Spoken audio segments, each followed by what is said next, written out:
So you can truly see how this isn't not just A/B testing, this is A to gazillion testing, because in a single survey with about a 3 or 4 minute interview, we can predict what that respondent would choose in thousands or millions of different product combinations and competitive marketing scenarios.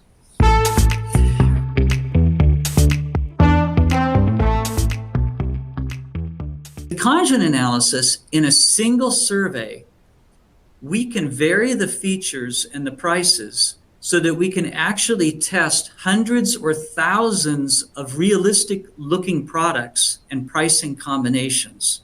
So it's much more powerful in that it's not just A/B testing, it's A to gazillion testing, if you will. Conjoint analysis is kind of a technical term, and so a lot of times when I talk to people, I'll tell them that this is a survey to optimize features and optimize pricing. And we're just going to vary the features and we're going to vary the prices. We're going to show people realistic buying scenarios where they compare multiple products and we just ask what they choose every time. That's what conjoint analysis is. So for example, we're looking at automobiles and 2 American-made automobiles, the Chevy Camaro and the Ford Mustang, and we want to know people's preferences for those. We want to know people's preferences for red versus blue, for a 6-cylinder engine versus a 4-cylinder engine. And I've listed those in miles per hour because I'm an American, and so I think in miles per hour, and I know that the rest of the world thinks in kilometers per hour, but forgive me at this point.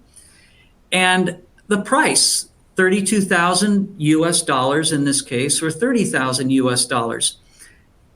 For each respondent, we're going to show them, let's say, 8 scenarios where they trade off the product on the left versus the right and just tell us which one they would choose.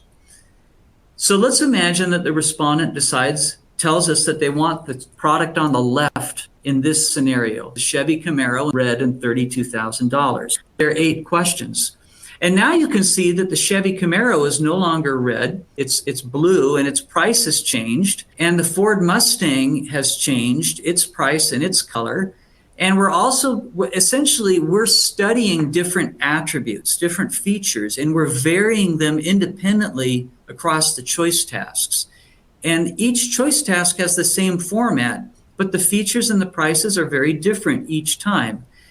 And when we vary these features independently, such that each feature shows an equal number of times, and each feature shows with every other feature an equal number of times, we have a fair and balanced experiment, which allows us to tease out what is driving people's preferences, what's important to them.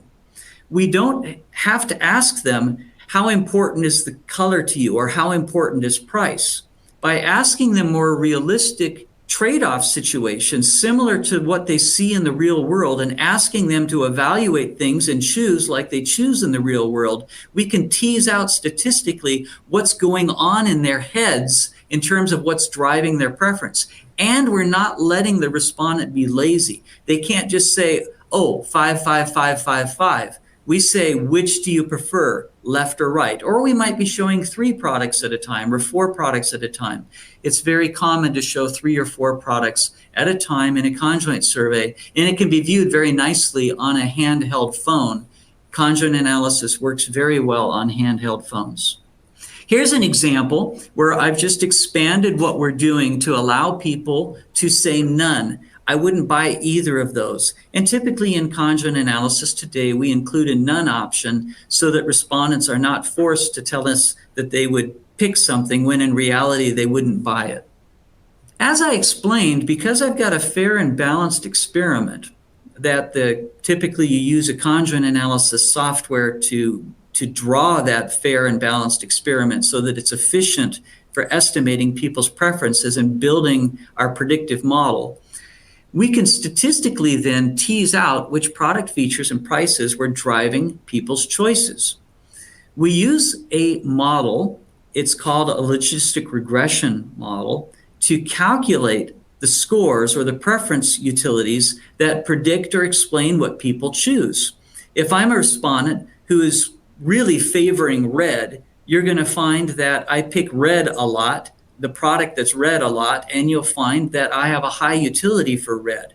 Whereas if I'm a respondent who's very price sensitive and tend to pick the lowest two prices pretty much all the time, you'll find that I have really high scores for the low prices and low scores, low utility scores for the high prices. For each respondent, we get a full set of utility scores for each attribute, each feature that we're trying to optimize, and each price, so that we can build a predictive model to be able to predict how any respondent in our data set would choose in thousands or potentially millions of potential new market scenarios that involve combinations of our attributes and levels and prices. So you can truly see how this isn't not just A/B testing, this is A to gazillion testing, because in a single survey with about a 3 or 4 minute interview, which is typical for a respondent, we can predict what that respondent would choose in thousands or millions of different product combinations